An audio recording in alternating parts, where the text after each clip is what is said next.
noches. Gracias por haber escogido Televisión de Hospitalet para pasar los últimos minutos de este miércoles de hoy. El otro día, hablando con un compañero interesado también en los temas de ciencias ocultas, pues me definía la temática de este espacio y por tanto, en el umbral del misterio, como un programa dedicado al realismo fantástico. A nosotros nos pareció una definición pues bastante acertada, pero saber dónde acaba la fantasía y comienza la realidad es su misión. Piénsenlo, valórenlo y decidan dónde está esta frontera que divide lo uno y lo otro. Piénsenlo porque les puede ser de utilidad. Vamos pues a introducirnos en este mundo de enigmas y misterios, donde el requisito indispensable es tener la mente receptiva a cualquier posibilidad. Estén ustedes atentos porque da comienzo ya la cuarta edición de En el umbral del misterio.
Paréntesis, antes de entrar de lleno en el tema que vamos a tocar esta noche, tengo que decirles que la próxima semana este programa no va a empezar a la hora que ha sido habitual hasta este momento, las 11:30, 12 menos 20 en estos momentos.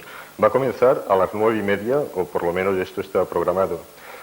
Bueno, se lo volveré a recordar después al final de este programa.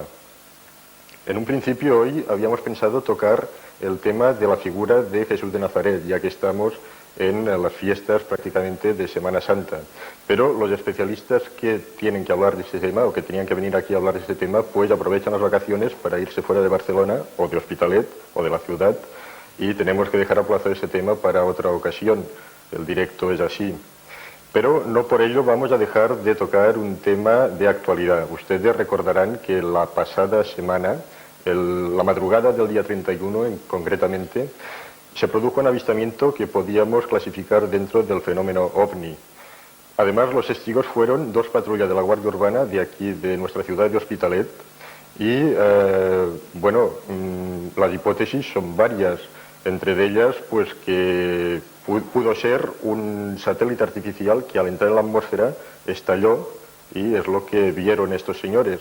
Otra de las hipótesis podía ser un meteorito que al entrar en la atmósfera también se fragmentó y por eso quedaron varios puntos luminosos.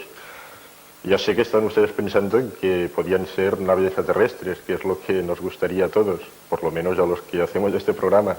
Pero los investigadores del fenómeno OVNI pues no creo que se atrevan a aventurar esta hipótesis, por lo menos en estos momentos, sin saber qué es lo que ha pasado. La investigación está en estos momentos en marcha. Lo que sí podemos asegurar es que fue fenómeno OVNI, pero no entiendan ustedes fenómeno OVNI como fenómeno extraterrestre, entiendan fenómeno OVNI como objeto volador no identificado. Hasta el momento, ¿qué eran estas luces? No están identificadas, por lo tanto, es un fenómeno OVNI. Cuando se sepa lo que fue, dejará de ser OVNI. Nosotros esta noche vamos a intentar aportar un poco de luz sobre este caso y vamos a tener en nuestro programa a expertos y también a testigos que vieron este fenómeno. El primer invitado de esta noche es un investigador del fenómeno OVNI, no únicamente conocido en nuestro país, sino también fuera de nuestras fronteras, y es colaborador de diferentes medios de comunicación y es el corresponsal en España de la revista Enigma de Puerto Rico. Les estoy hablando del señor Pedro Canto. Buenas noches. Hola, muy buenas noches, Francisco. ¿Cómo está en este momento la investigación de este fenómeno que se vio el pasado día 31? Tendría que decir que bastante complicada. En principio tendríamos que decir que naturalmente, y apoyando lo que tú decías, nos encontramos ante un fenómeno ovni. Esto es clarísimo. Hasta el momento en que no aparezca nadie que pueda afirmar lo contrario o que pueda dar una explicación al fenómeno, nos encontramos ante un fenómeno ovni, algo que ha pasado por encima de nuestros cielos, afortunadamente sobre los cielos de Cataluña, que no se ha identificado ante las llamadas de no sé, de un aeropuerto o de una torre de control, y que, bueno, ha desaparecido tal como apareció. Nos encontramos ante un fenómeno ovni. Las investigaciones, perdón, van por un camino, por el momento, bastante bueno. Yo me decanto por el fenómeno de la explosión de un satélite artificial en nuestra atmósfera. No obstante, nos han salido varios testimonios dignos de toda confianza y de toda credibilidad, que nos ha afirmado algunas cosas bastante interesantes. Una de ellas, por ejemplo, son 4 chicos de Sant Boi que observaron el fenómeno y que curiosamente observaron que cuando se alejaba el fenómeno en la lejanía, bueno, pues observaron que aquello tenía forma de disco, o sea, todo en conjunto formaban la forma de un disco. Esto es bastante interesante. Y otra pareja bastante conocida dentro del mundo de las paraciencias, precisamente, pues me afirmaban a mí que también observaron el paso de este vehículo cuando se dirigían hacia Vallgorguina por la autopista. Y bueno, es bastante curioso este testimonio porque es el primero que he encontrado que me puede afirmar que el verdadero fenómeno se dividía en 2 secciones, y en la parte delantera del fenómeno se observaba una especie de punta metálica, una punta de flecha metálica que no estaba en ignición. ¿Eso qué quiere decir? Que no estaba ardiendo, que no era parte del fenómeno que en la parte superior se estaba observando, sino que era una parte completamente diferente y que se veía en ignición.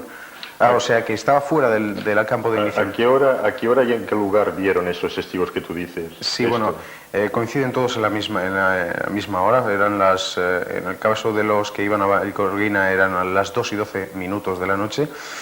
Si recordamos el caso del sargento de la Guardia Urbana número 113, el señor Ramón Andreu, bueno, pues este señor también testifica que eran las 2:20 aproximadamente. Luego escucharemos y veremos su testimonio. Ajá. Y bueno, los compañeros, actualmente compañeros de Sant Boi, afirman que aproximadamente rondaban las 2 de la madrugada. Nos estamos refiriendo justamente al mismo... Te lo preguntaba, Pedro, porque si la Guardia Urbana vio unas luces que estaban a muchísima altura, solamente distinguió luces, ¿cómo es posible que esos otros testigos, más o menos a la misma hora, vieran el mismo fenómeno, pero pudieran distinguir la punta? Es una cosa bastante curiosa y es tendría que haber una bajada de altura brutal de aquel... O un campo un poquito más alto y más despejado de lo que es Hospitalet, como puede ser viajar hacia Vallgorguina, por ejemplo. Lo curioso también del fenómeno es que cuando llegaron al peaje, que está en las cercanías de Sant Celoni, en las cercanías también de Vallgorguina, en la autopista, pues le preguntaron al del peaje si aquel fenómeno lo había observado él. Dice, no, si son las luces del mirador. Y eso es lo que posiblemente hubieran pensado muchos de los telespectadores que están observando este fenómeno. Justamente esta pareja vive debajo del mirador, por lo tanto es imposible cualquier comparación con el fenómeno. Vamos a ver, ¿qué otros testimonios hay de este fenómeno? ¿Hay más gente? Sí, naturalmente. ¿Son diferentes los testimonios, o sea, lo que vieron, o más o menos parecidos? Podemos referirnos que no nos estamos refiriendo a avistamientos completamente diferentes, sino que nos estamos refiriendo justamente a uno. Y aunque hay pequeños matices completamente diferentes entre ellos, como puede ser el caso de Vallgorguina, bueno, pues a mi entender, estamos ante el mismo fenómeno. Tenemos un caso muy interesante de un piloto, de un carguero que en aquellos momentos estaba realizando el pasaje de Madrid a Barcelona. ¿Estás hablando de un piloto de aviación? Exactamente. Y bueno, actualmente el investigador de Tarrasa, Josep Guijarro, está en contacto con este piloto. Lo que ocurre es que yo no sé si se lo estarán ocultando o si existen algunas cosas que no tenemos que saber los periodistas, y que conseguí a través de la agencia de prensa Iberia de Madrid, que yo llamé para preguntar si había el testimonio o el informe de un piloto que hubiera reportado un avistamiento de un objeto volador no identificado. Me afirmaron naturalmente que no, que aquello era completamente imposible que se saliera fuera de sus parámetros, a menos que el mismo piloto hubiera omitido obligado por su, no sé, por su moral o por su ética profesional ante el fenómeno, cuando lo vio, bueno, pues dijo, aquello no era de importancia. No obstante, en una cadena de radio, de aquí también de Cataluña, bueno, pues este señor ha aparecido en un testimonio, por larga distancia naturalmente. Después está en colaboración con el señor Josep Guijarro, próximamente también conmigo, y naturalmente es extrañísimo que Prensa Iberia en Madrid afirme que no han tenido ningún informe o ningún testimonio de un piloto, cuando precisamente en el informe del agente de la Guardia Urbana del Hospitalet número 113, el señor Ramón Andreu, se afirma que el mismo aeropuerto reportaba que un piloto había dado señales de que algo estaba a las 3, si no recuerdo mal, de su posición, es decir... ¿Y el testimonio de este piloto de aviación, más o menos, qué decía, qué vio? Que observaba unas luces que le estaban siguiendo en aquel momento, que estaban siguiendo a su par en aquel momento. Hasta el momento no se reconoce ni altura ni se reconoce espacio entre el avión o... Pero la forma de lo que vio lo explica más o menos. Exactamente la que podíamos explicar por otros lados, unas fuentes de ignición bastante potentes. Vamos a ver, el radar del aeropuerto del Prat... ¿Detectó algo? Sí. No, es otro punto bastante curioso, tanto ante el informe del agente número 113 de la Guardia Urbana del Hospitalet como del piloto, pues parece ser que no reportaron en absoluto el controlador aéreo de la región este. También me puse en comunicación con el señor Félix Moreno del aeropuerto de prensa del aeropuerto del Prat de Llobregat, que me confirmó que desde la región este, la región que domina la zona de Cataluña, no observaron ningún fenómeno extraño en los radares. Que es también muy raro esto, ¿no? Sí, bueno, puede representar varias cosas. Una de ellas es que estuviera a mucha altura o a muy baja altura. Esto es completamente imposible que estuviera muy baja sobre altura. Techo, bajo techo. Exactamente. Entonces, a cierto nivel, los radares no localizan absolutamente nada y, naturalmente, por debajo de esos niveles también. Vamos a ver, supongamos que era un satélite artificial. Sí.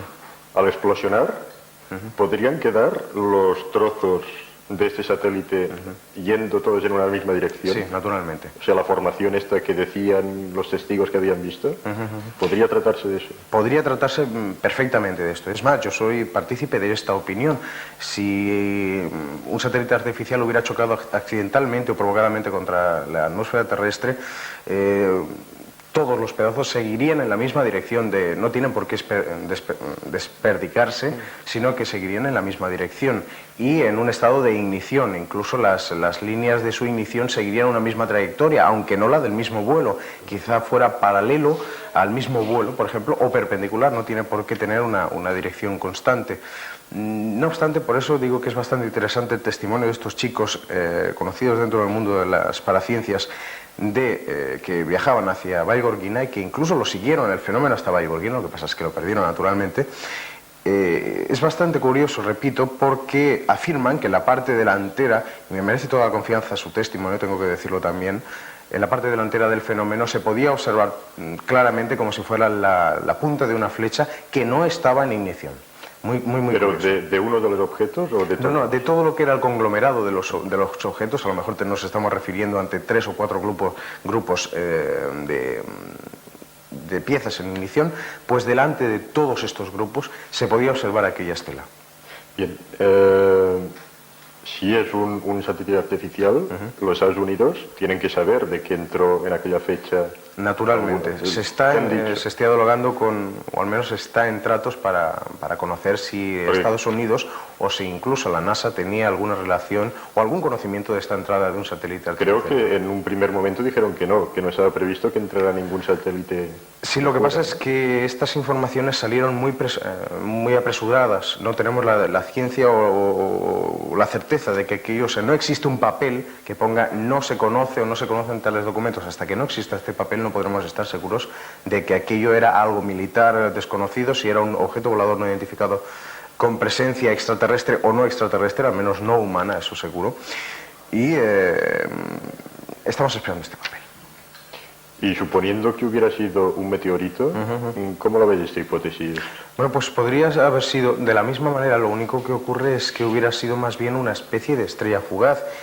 resulta mucho menos vistoso el choque de un meteorito contra la atmósfera terrestre, además de ser mucho más rápido porque llega a mucha más velocidad, no está orbitando, sino que viene a mucha más velocidad.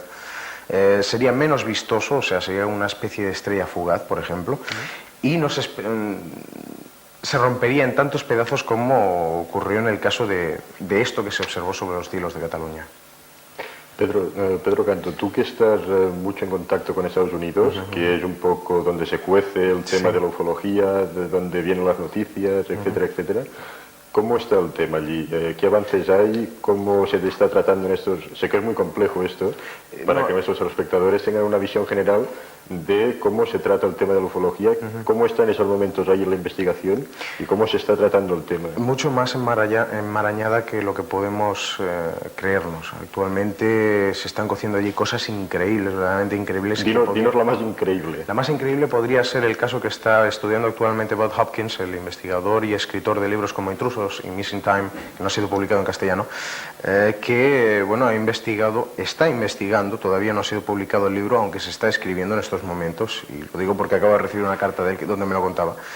Bueno, el caso refiere a la señorita Linda Carlisle, que en 1991, si no recuerdo mal, sufrió una abducción o sea, un secuestro físico desde su apartamento en la planta 12 de un piso de Manhattan.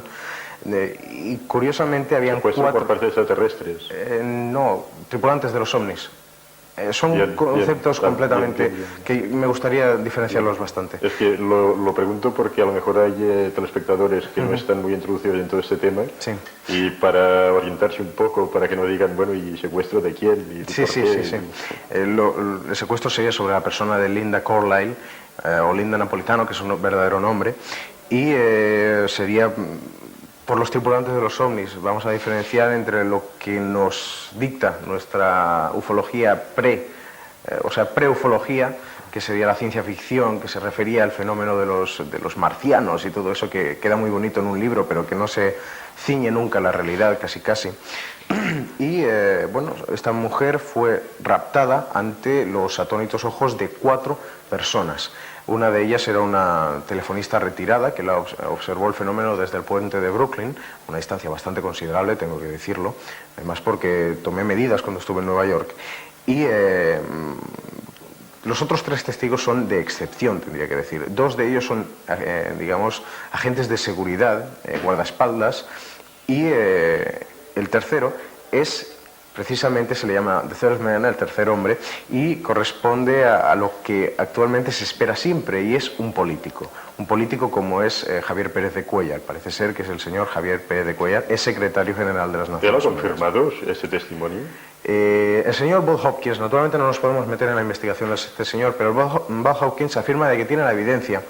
Actualmente no se conoce esa evidencia hasta que no salga el libro escrito, hasta que no salgan unas declaraciones escritas. Naturalmente el señor Pérez de Cuéllar, ante las múltiples preguntas que se le han realizado en torno a este fenómeno, pues niega absolutamente cualquier contacto con el señor Bob Hopkins. No obstante, el señor Bob Hopkins, en los medios de comunicación o en las charlas entre investigadores, pues ha afirmado que verdaderamente ese contacto existe, además de tener también lo de los 2 agentes de seguridad, además de tener el de Linda Carlisle, y además de tener todos. Pedro, ¿no crees que hay un tema un poco raro en medio de esta historia de abducción? Porque me parece, según he oído yo por ahí, los 2 guardaespaldas de Pérez de Cuéllar, creo que estaban metidos en algún asunto sucio que querían tapar de alguna forma con esta historia de la abducción, etcétera, etcétera. Sería una cosa bastante a tener en cuenta.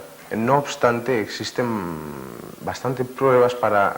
Lo que yo sé, si me permite un momento, creo de que estos 2 señores habían violado o habían hecho un intento de violación con esta señora, Linda Napolitana, y que después, como que estaban sucios por este hecho, habían inventado esta historia para que, bueno, la cosa quedara ahí. Lo que son las cosas. Es lo que he oído yo. Sí, y tienes toda la razón. Ha salido a la prensa, es cierto. Y digo lo que son las cosas porque existen 2 versiones. Una, que es la oficial y que es la salida de la boca de la señora Linda Napolitano,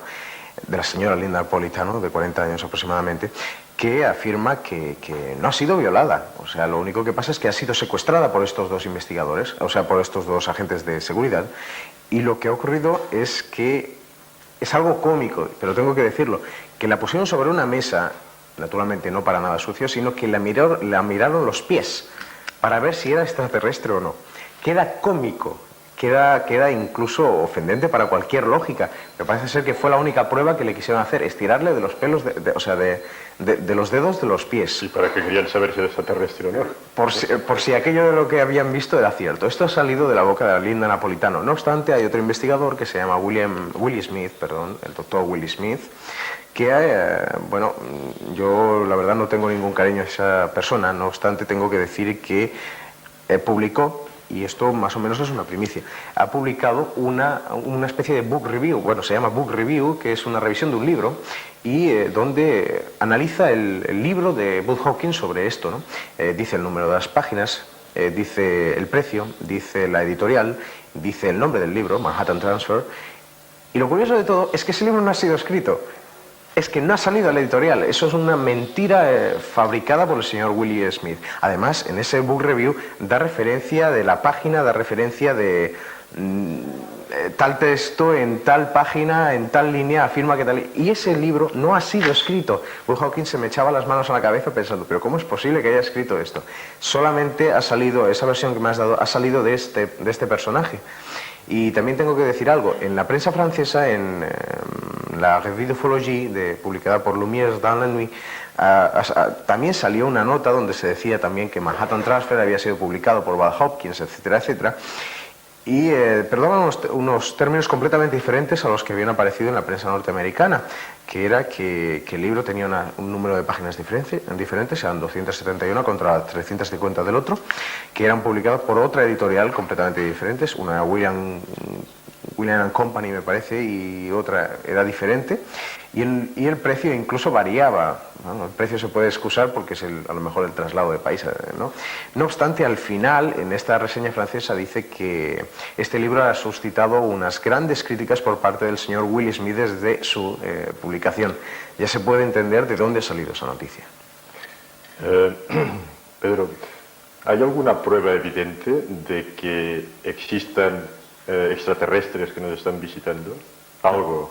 Algo, alguna prueba física, yo qué sé, no sé, algo que no sean puras especulaciones y que no sean los testimonios de personas que dicen haber vivido este tipo de experiencias.